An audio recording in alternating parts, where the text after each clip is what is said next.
Yeah, my name is Skylar. I'm at the Museum of Illusions currently, so ignore the office storage behind me. And yes, as was said, I graduated from MTSU in 2017 with a degree in theater, and I found that to be like a really valuable experience. As a high school student, I grew up in Knoxville, Tennessee, and went to Farragut High School there and kind of worked in theater as a high school student in a lot of ways, and then found myself going to MTSU to pursue theater there. And I was pursuing specifically kind of directing and working as directing and writing and stage management. What's great about MTSU's theater program, at least, is that it's a broad generalist theater degree. You get to kind of choose your specialization along the way, but you are forced into exposure into a lot of areas, which makes you a very flexible artist and collaborator. And yeah, I moved to Chicago in 2017 and started kind of hitting the ground running, working for a variety of theater companies up here and a lot of freelance opportunities. Found myself also working in some education-based opportunities, which brought me to actually the Chicago Children's Museum at first. And things were clipping along pretty well, freelancing in theater and working for the Children's Museum. COVID shut all of that away for me for a little while. Made all kinds of pivots, as many of us have, and have now found myself, as the Museum of Illusions museum manager here, which is a museum. Is a little, I mean, it is a museum in some way, but it's definitely a little bit more of a hybrid museum entertainment, education entertainment space.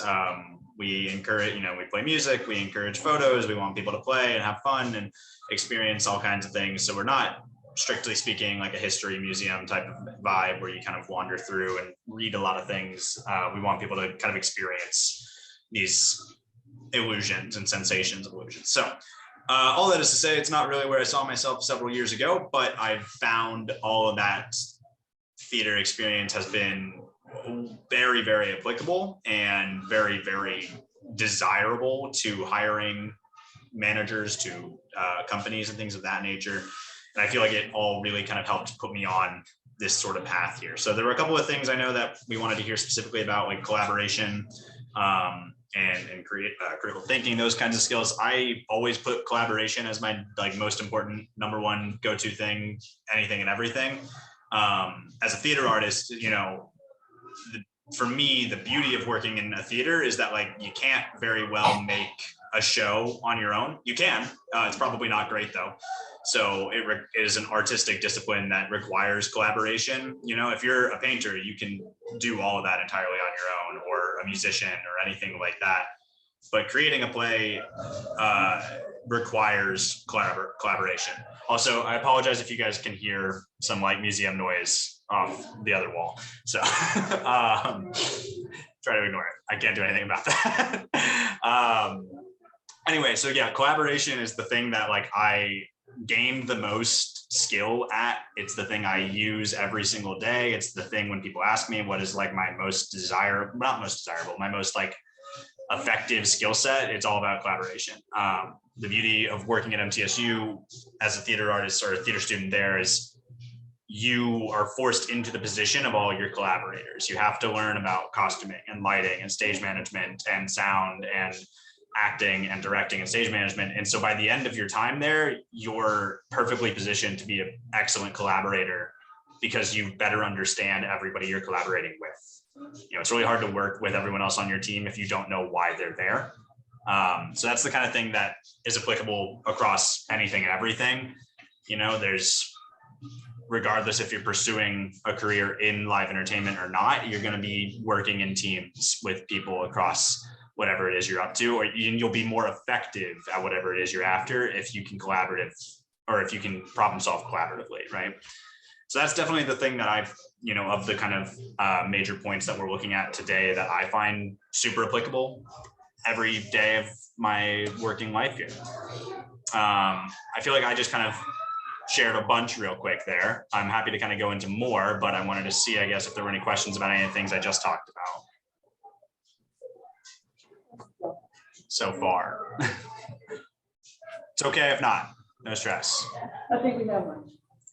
Yeah, so you talk about collaboration with problem solving. I just want to know what your thought process was when you graduated and then shortly after COVID hit, and how you would collaborate and then you kind of settle down when things virtual. Could somebody repeat that louder? I'm sorry, I can't quite hear it very well. Yeah, what was your thought process when solving problems and collaborating virtually after COVID hit, right after you graduated, or a few years after you graduated? Okay, problem solving, collaboration. You said personally? Virtually. Virtually, got it. Virtually. Okay, yeah, yes, virtually. Thank you. All right, sorry, yeah, my speaker system's not ideal at the moment, but virtually, yes. So when, pre-pandemic, I was freelancing as a theater artist, and what that means is that like I'm not singularly employed. I'm bouncing around from theater to theater, working on different shows. For the next 2 months I'm stage managing a show here, and then for 3 months I'm directing here, or whatever it is. So I was doing that, and then I also had a part-time job with the Chicago Children's Museum, and so those two kind of things balanced out really well. Then both of those things rely on large crowds of people gathering to experience something together, so we had to move into COVID lockdowns, et cetera. And so, in the immediacy of that, I did a lot of kind of looking around, searching, thinking about what's next. It was definitely harder to continue to collaborate and to work with others in that setting. I did, in 2020, I did direct a Zoom play that I had a lot of fun doing. I got to use a lot of friends that are scattered about, which was kind of a novel, fun thing that wasn't going to happen otherwise. People who lived in Georgia or California or wherever, former friends and collaborators for that. And so that was like a great kind of fun experience in there, but largely speaking, it did get to be more troublesome. Now, on the flip side of that, I'm starting stage managing a show right now. Actually, we're in just kind of the early stages. And so we're finishing getting the cast together. We're going to put together a Zoom call for the whole cast to kind of bounce out specifics about a rehearsal schedule, and to do a first read through.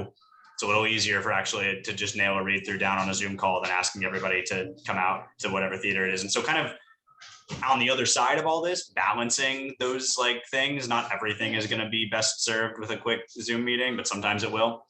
But it definitely presented a lot of, I wouldn't even say challenges so much as just like complete roadblocks to getting the thing done. And it wasn't quite getting around those to do the thing so much as just exploring a new thing. I was not interested in doing a Zoom play before.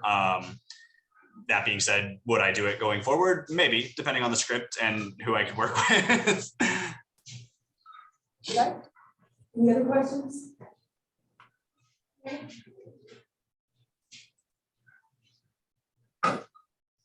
Okay, another one. What has been your favorite project to work on? Your favorite project to work on and why? What has been your favorite one? Yeah, favorite projects to work on and why.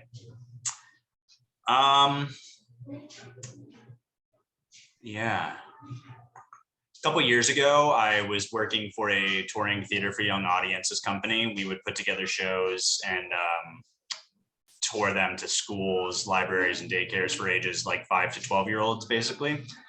And in that position, I was able to strike a deal with Chicago Public Library System. So Chicago Public Libraries, I don't know how familiar anybody is with public library systems in big cities, but they're not flush with cash. They're not usually swimming in extra money. And so when it comes to programming, they have to be really picky and choosy. But in the summer, the city invests a lot in creating summer learning programs for kids who are out of school, and that way creating good opportunities for them to be spending time somewhere safe and productive, right? So I was able to kind of connect with Chicago Public Library System, and for their summer learning challenge, this was in 2018, they wanted a theater organization, a theater, to bring a show around to like 20 different libraries all across the city, which is very much sort of some of the stuff we were already doing, but they needed it to be related to their summer learning theme, which was Earth Explorers. And so it presented this great opportunity to write and direct like a brand new show specifically for that theme. And so I did. I wrote a show called Ranger Tales, and it was a show for ages 5 to 10, and it was a 1 hour show that was a bunch of kind of scenes about different national parks, and each one was set up to be like a different method of storytelling. And so we had a musical number about the Smoky Mountains, and a puppet show about Shenandoah, and like a pantomime show about Yellowstone. And so that was really fun because like we got to really do anything and everything with it. We got to just throw a lot of stuff at the wall and mess with it, but also, you know, it was a touring show. It was designed to be like put in a box and brought around wherever. So we didn't have to have crazy huge tech elements. It was very much so reliant on just like actor audience storytelling. So that was tons of fun. Yeah, that was a really great, wonderful experience and super engaging and fun to create. Okay, we have another question. What advice would you give to younger theater kids to help incorporate collaboration within their community? Did you What hear advice? that? Yeah, what advice would I give to younger theater kids about, and then I lost the tail end. Learning about collaborating in their community. And Learning they're how to- Yeah. Yeah, so one of the things when I was in high school, I like not every, but like most high school theater kids, I was acting. And it didn't occur to me until later that like you could be pursuing other things and still be working in theater.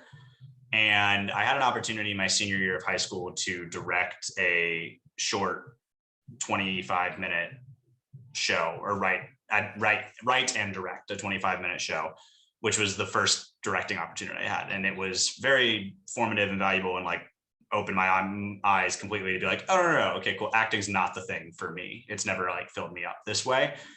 The point of that story is to say that like, just try different things whenever you get the opportunity, because you really might find something else sparks this like fire in you differently.